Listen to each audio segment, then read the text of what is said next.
Pelican Bay State Prison is one of California's most secure and controversial correctional institutions, located near Crescent City, at the remote edge of the state. Designed in the late 1980s during the height of the tough-on-crime era, it became the centerpiece of California's Supermax strategy, built to isolate individuals identified as the most dangerous within the prison system. But beyond its reputation for housing high-risk inmates and alleged gang leadership structures, Pelican Bay represents something far less visible and far more consequential, a multi-billion-dollar correctional economy shaped by policy decisions, legal mandates, and financial incentives. According to California state budget documents and reports from the California Department of Corrections and Rehabilitation, CDCR, the cost of housing a single inmate in high-security or segregated housing can significantly exceed that of general population incarceration, sometimes reaching well over $100,000 annually per person when staffing, healthcare, and infrastructure are included. Over the years, court filings, including those related to the landmark case Ashker v. Governor of California, and investigations by the California Office of the Inspector General, have raised serious questions about the financial logic behind prolonged solitary confinement, gang validation processes, and the operational costs of maintaining extreme isolation units. This documentary investigates a central question. Is Pelican Bay primarily a security institution? Or has it evolved into a system shaped and sustained by economic incentives, contracts, and budgetary structures that extend far beyond public safety? The cost of isolation. The story of Pelican Bay does not begin with violence. It begins with a budget. In the late 1980s, California faced a rapidly expanding prison population. Legislative changes, including mandatory minimum sentencing laws and the broader war on drugs, drove incarceration rates upward at a pace the existing system could not sustain.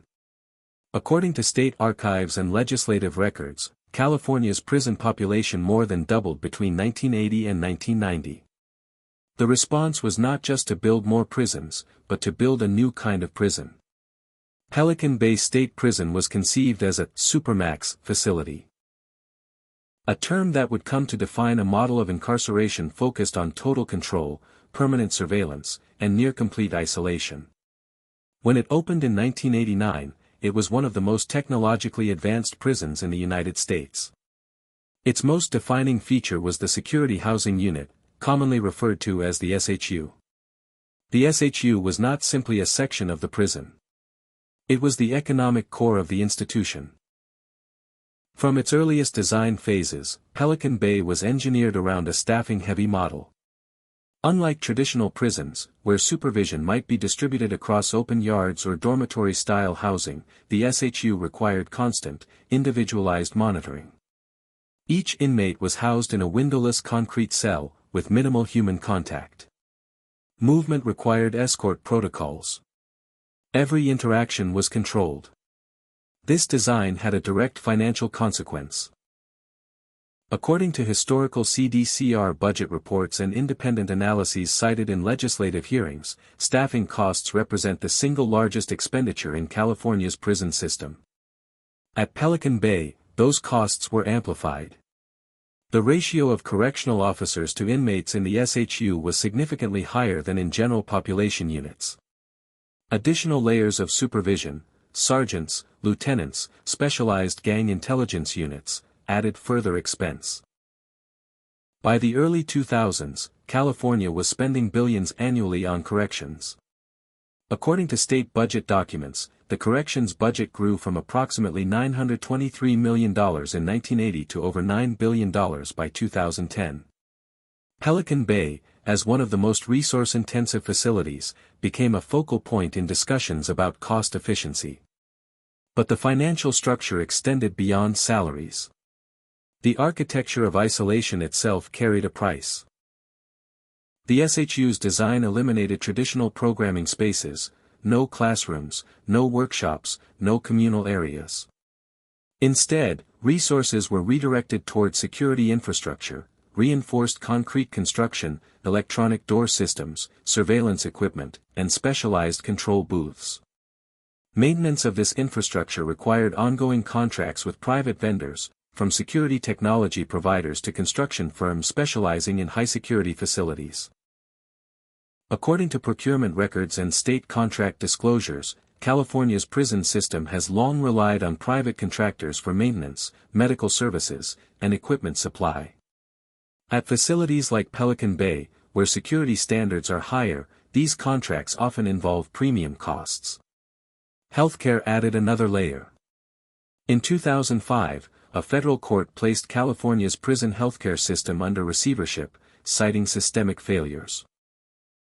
According to reports from the court-appointed receiver, the cost of providing constitutionally adequate healthcare to inmates rose sharply in the years that followed. High-security facilities like Pelican Bay, where inmates often experience long-term isolation, presented unique medical and mental health challenges, further increasing expenditures. By some estimates cited in public policy analyses and state reports, the annual cost per inmate in California prisons exceeded $70,000 by the mid-2010s, with higher figures for those in specialized units like the SHU. The numbers raised a fundamental question. What exactly was California paying for? Officially, the answer was public safety. Pelican Bay was designed to incapacitate individuals identified as leaders of prison gangs. Groups that, according to CDCR and law enforcement reports, exert influence both inside and outside prison walls. The logic was straightforward: isolate the leadership, disrupt the network. But the implementation of that logic introduced a new system of classification known as gang validation. Under this system, inmates could be placed in the SHU not necessarily for acts of violence, but for alleged affiliation with prison gangs. Validation often relied on a combination of evidence, including confidential informants, possession of certain materials, or associations with other inmates. According to court documents from Ashker v. Governor of California, many inmates spent years, sometimes decades, in solitary confinement based on these validations. From a financial perspective, this created a stable population for the SHU. Unlike disciplinary segregation, which is typically temporary, gang validation could result in indeterminate SHU placement. This meant that beds in the most expensive part of the prison system were continuously occupied. Occupancy matters in any budget. Fixed costs, staffing, infrastructure, maintenance, do not decrease simply because fewer inmates are housed in a unit. In fact, underutilization can make per-inmate costs even higher. In this context, maintaining a steady SHU population could be seen as a way to justify the operational structure that had already been built. This is not to suggest intent, but to highlight an economic dynamic documented in multiple oversight reports. Systems tend to sustain the conditions that justify their existence. Oversight bodies began to take notice. The California Office of the Inspector General issued reports over the years examining various aspects of prison operations, including classification procedures and resource allocation. Legislative hearings questioned whether the use of long-term solitary confinement was aligned with both public safety goals and fiscal responsibility. At the same time, advocacy groups and legal teams brought forward evidence challenging the effectiveness of prolonged isolation. According to filings in Ashker v. Governor of California, the plaintiffs argued that indefinite SHU placement violated constitutional protections and imposed unnecessary financial burdens on the state. The case led to a settlement in 2015. Under the terms of the agreement, California agreed to significantly reduce the use of indeterminate solitary confinement and to reform its gang validation procedures. Thousands of inmates were reviewed for release from the SHU into general population or alternative programs. The financial implications were immediate. Reducing the SHU population meant rethinking the allocation of resources. Staff assignments, unit operations, and long-term planning all had to adjust to a new reality in which isolation was no longer the default solution. But change in a system of this scale is never simple. Pelican Bay had been built, staffed, and operated for decades under a specific model. Contracts had been signed. Careers had been structured around certain roles. Entire administrative frameworks had been developed to support the SHU. Shifting away from that model raised new questions. What happens to a high-cost institution when its core function is reduced? Do costs decrease, or do they persist in new forms? And perhaps most importantly, who has the authority, and the incentive to drive those changes? As Chapter 1 closes, the financial story of Pelican Bay is only beginning to emerge. What appears on the surface as a prison designed for security reveals, underneath, a complex system of budgets, contracts, and institutional incentives. The next chapter will follow the money further, into procurement systems, private partnerships, and the network of vendors and services that surround and sustain the prison economy. Contracts, vendors, and the business of confinement. The financial architecture of Pelican Bay does not end with the state budget. It expands outward into a network of contracts, private vendors, and service providers, an ecosystem that transforms incarceration into a sustained economic system. To understand how Pelican Bay operates financially, it is necessary to look beyond the prison walls and into the procurement systems that keep it running. According to public records from the California Department of Corrections and Rehabilitation, California's prison system relies on a vast procurement structure governed by state contracting rules. These contracts cover everything from food supply and medical services to surveillance technology, maintenance, and telecommunications. Each of these categories represents a recurring cost. And each recurring cost represents an ongoing relationship between the state and private entities. At Pelican Bay, where security requirements are among the highest in the country, those relationships tend to be both specialized and expensive. One of the most significant cost centers is healthcare. Following the federal receivership established in 2005, California entered into numerous contracts with private medical providers to stabilize what courts described as a constitutionally deficient system. According to reports from the court-appointed receiver and oversight documents, these contracts included agreements with private physicians, mental health professionals, pharmaceutical suppliers, and hospital systems. Pelican Bay, due to its remote location near the Oregon border, presents additional logistical challenges. Transporting inmates to outside medical facilities requires secure movement protocols, additional staffing, and coordination with external providers. In many cases, according to state reports, specialized services must be brought into the prison itself, often at higher cost. Mental health services are particularly significant in high-security environments. According to findings cited in court filings and oversight reports, prolonged isolation can increase the need for psychiatric care. This creates a feedback loop. The very conditions that define the SHU generate additional demand for services, which in turn increase costs. The financial structure adapts accordingly. Private contractors providing mental health services operate under agreements that are often tied to staffing levels, hours of service, and compliance requirements. These contracts, while necessary to meet legal standards, add another layer to the overall cost of incarceration. Food services form another major component of the prison economy. California prisons operate under centralized food procurement systems, often contracting with large-scale suppliers to provide standardized meals across facilities. According to state procurement data, these contracts are designed to achieve economies of scale. However, high-security facilities like Pelican Bay introduce additional constraints. Meals must be prepared, transported, and delivered under strict security protocols. In the SHU, food is distributed cell by cell, requiring additional staff time and coordination. The cost is not just in the food itself, but in the labor and infrastructure required to deliver it.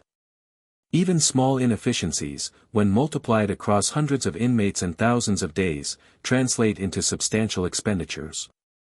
Technology is another critical, and costly, dimension. Pelican Bay was built with an emphasis on electronic control systems. Doors, surveillance cameras, communication systems, and monitoring equipment all require ongoing maintenance and periodic upgrades. According to state contracting records, California has entered into agreements with private technology firms to supply and service these systems. These contracts often include long-term maintenance provisions, software updates, and replacement cycles. In a high-security environment, failure is not an option. Systems must operate continuously, and redundancy is often built into the design. That redundancy has a price. In addition to core infrastructure, prisons increasingly rely on digital systems for record-keeping, classification, and intelligence gathering. Gang validation processes, for example, involve the collection and analysis of data, communications, associations, and documented behaviors. Maintaining these systems requires both software and personnel trained to use them. Telecommunications introduce yet another layer of financial complexity. In many correctional systems across the United States, contracts with telecommunications providers have historically included revenue-sharing arrangements.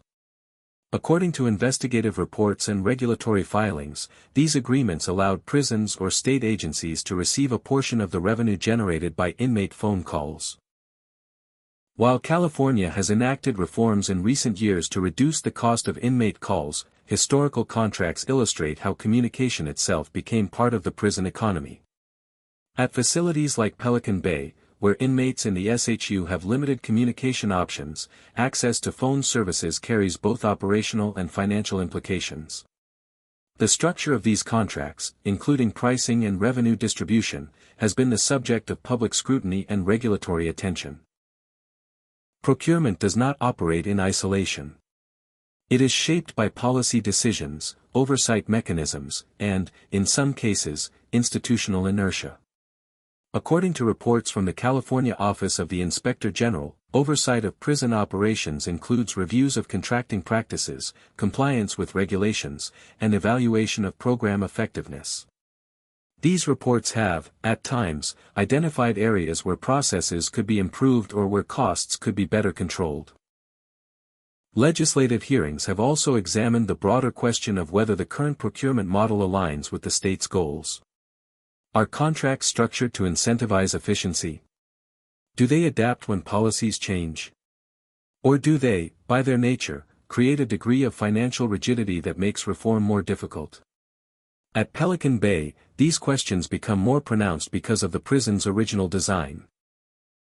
The SHU was built to operate at a certain capacity, with a certain staffing model, supported by a specific set of contracts. When the use of long-term solitary confinement was reduced following the settlement in Ashker versus Governor of California, the system did not simply reset. Instead, it had to absorb the change. Some contracts could be scaled down. Others could not. Fixed costs, particularly those related to infrastructure and permanent staff, remained. This created a transitional phase in which the financial structure of the prison was partially aligned with a model that was no longer fully in use. In economic terms, this is known as path dependence. Decisions made in the past constrain the options available in the present.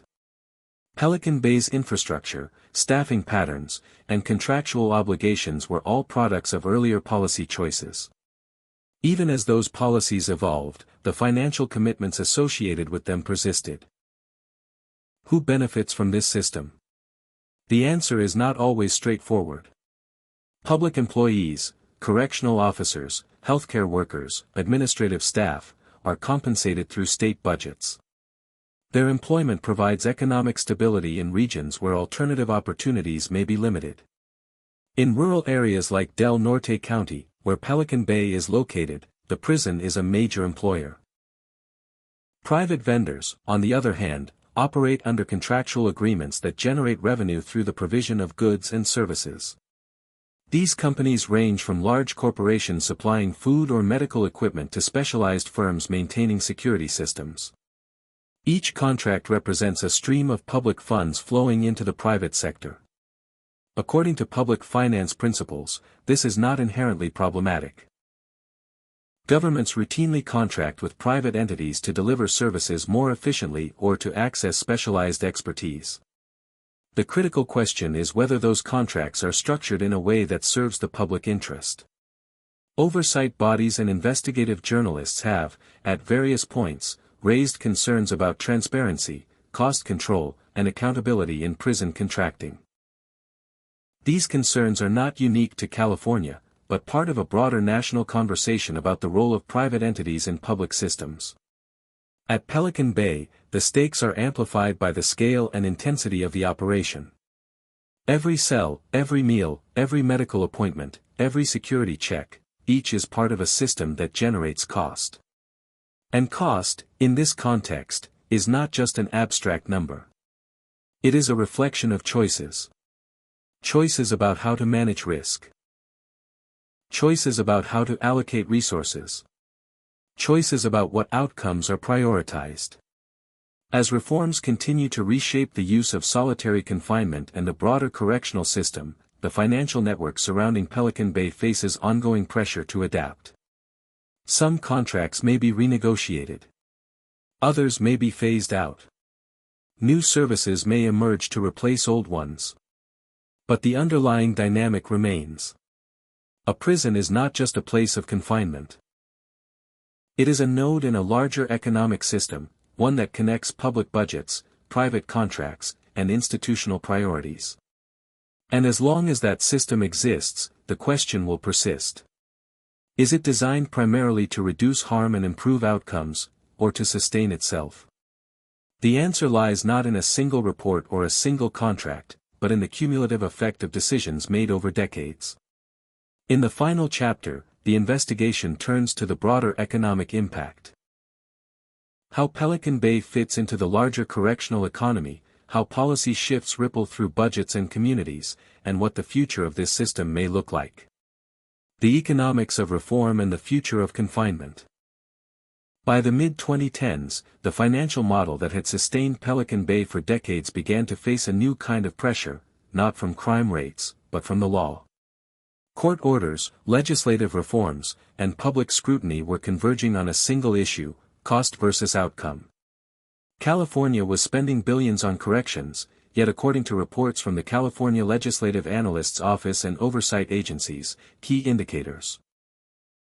Recidivism rates, prison overcrowding, and long-term rehabilitation outcomes remained persistent challenges.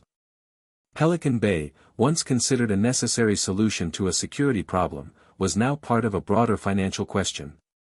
What is the return on investment of extreme incarceration? The answer began to shift in 2011 with a U.S. Supreme Court decision in Brown v. Plata. The court ruled that California's prison overcrowding violated the Eighth Amendment, ordering the state to reduce its prison population. This ruling did not target Pelican Bay specifically, but its implications reached every corner of the correctional system. Reducing the prison population meant reducing costs, or at least, that was the expectation. But the reality was more complex. California implemented a policy known as realignment, shifting responsibility for certain nonviolent offenders from state prisons to county jails. According to state budget reports, this redistributed costs rather than eliminating them. Counties received funding to manage the new population, creating a decentralized correctional economy. Pelican Bay remained operational. Its role, however, began to evolve. Following the settlement in Ashker v. Governor of California, the use of indefinite solitary confinement declined significantly. Thousands of inmates across the state were reclassified, and the SHU population at Pelican Bay dropped. From a humanitarian and legal perspective, this was a major shift. From a financial perspective, it introduced uncertainty. The infrastructure of Pelican Bay had been built for a specific purpose. When that purpose changed, the question became whether the costs associated with it would decrease proportionally. According to analyses from the California Legislative Analyst's Office, reducing prison populations does not always lead to immediate cost savings. Fixed costs, such as facility maintenance, long-term contracts, and permanent staff, remain. In some cases, per inmate costs can actually increase as populations decline, because the same infrastructure is supporting fewer individuals. This is the paradox of correctional economics. Efficiency is not simply a function of fewer inmates. It depends on how the system adapts. At Pelican Bay, adaptation has taken several forms. Some units have been repurposed. Programming has expanded in areas where isolation once dominated. According to CDCR reports, there has been increased emphasis on step-down programs designed to transition inmates out of high-security housing. These programs, while less restrictive, require their own resources. Educational services, counseling, vocational training, all involve staffing, materials, and infrastructure. In many cases, they are funded through a combination of state budgets and federal support. The shift from isolation to rehabilitation changes the nature of spending, but not necessarily the total amount. It also changes the metrics by which success is measured. Instead of focusing solely on control and containment, the system must now consider outcomes such as reduced recidivism, improved mental health, and successful reintegration. These outcomes are harder to quantify. They unfold over years, sometimes decades, and are influenced by factors beyond the prison system itself: housing, employment, community support. From a budgetary standpoint, this creates a challenge. How do you justify spending on programs whose benefits may not be immediately visible? This is where oversight and policy intersect. The California Legislative Analyst's Office and other bodies have increasingly emphasized evidence-based practices. Programs that demonstrate measurable results. Funding decisions are, in theory, guided by data. But data does not exist in a vacuum. It is interpreted, debated, and sometimes contested. Different stakeholders, lawmakers, corrections officials, advocacy groups, may draw different conclusions from the same information. At the same time, the economic impact of Pelican Bay extends beyond the prison itself. Del Norte County, where the prison is located, is one of the more remote and economically challenged regions of California. According to regional economic data and public reports, Pelican Bay is one of the largest employers in the area. This creates a local dependency. Jobs in corrections, officers, administrative staff, support services, provide stable income in a region with limited alternatives. The presence of the prison supports secondary economic activity, from local businesses to public services funded by tax revenue. When discussions arise about reducing prison capacity or closing facilities, the economic impact on these communities becomes part of the conversation. This dynamic is not unique to Pelican Bay. Across the United States, prisons are often located in rural areas where they serve as economic anchors. According to studies cited in legislative hearings and academic research, this creates a complex relationship between incarceration policy and local economies. Reducing incarceration may be beneficial from a fiscal or social perspective at the state level, but it can have negative economic consequences at the local level. This tension complicates reform. Policy decisions are not made in isolation. They must account for multiple layers of impact: financial, social, political. At the state level, California continues to face pressure to manage its corrections budget. According to recent budget summaries, corrections remains one of the largest categories of state spending. Healthcare costs, in particular, continue to rise, driven by both legal requirements and the aging prison population. Older inmates require more medical care, more specialized services, and, in many cases, more secure transportation. Pelican Bay, with its high-security infrastructure, is part of this equation. Even as its role evolves, its costs remain significant. The question is whether those costs can be aligned with new priorities. Can a facility designed for isolation be effectively transformed into one that supports rehabilitation? Can contracts be renegotiated, staffing models adjusted, and resources reallocated in a way that reduces long-term expenses? Or does the legacy of past decisions continue to shape the present? According to public reports and policy analyses, California has made progress in some areas. The use of solitary confinement has declined. Programming has expanded. Oversight has increased. But challenges remain. Recidivism rates, while improving in some categories, continue to reflect the difficulty of reintegration. Budget pressures persist. And debates over the role of incarceration in public safety continue. Pelican Bay stands at the center of these debates. It is both a symbol of a past approach to corrections and a test case for the future. Its history reflects a period when control and isolation were prioritized, supported by significant financial investment. Its present reflects a system in transition, attempting to balance security with rehabilitation, cost with outcome. And its future remains uncertain. Will it continue to operate as a high-security facility, adapted to new policies? Will its role diminish as incarceration rates change? Or will it, like many institutions, evolve in ways that reflect both continuity and change? The answers will depend on decisions made at multiple levels: legislative, administrative, and societal. Because ultimately, the story of Pelican Bay is not just about one prison. It is about how a society chooses to allocate its resources. How it defines safety. How it measures success. And how it balances the cost of punishment with the value of human outcomes. In financial terms, these are questions of investment. In human terms, they are questions of consequence. The numbers tell part of the story: budgets, contracts, expenditures. But behind those numbers are systems, and behind those systems are people.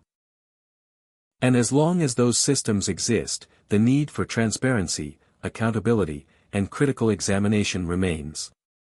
Pelican Bay, once built as a fortress of isolation, now stands as a lens through which the economics of incarceration can be understood. Not as a static model, but as an evolving system shaped by law, policy, and the enduring question: what is the true cost of confinement? Disclaimer. This documentary is based on publicly available records, financial reports, and investigative journalism. Some details may be simplified for narrative clarity.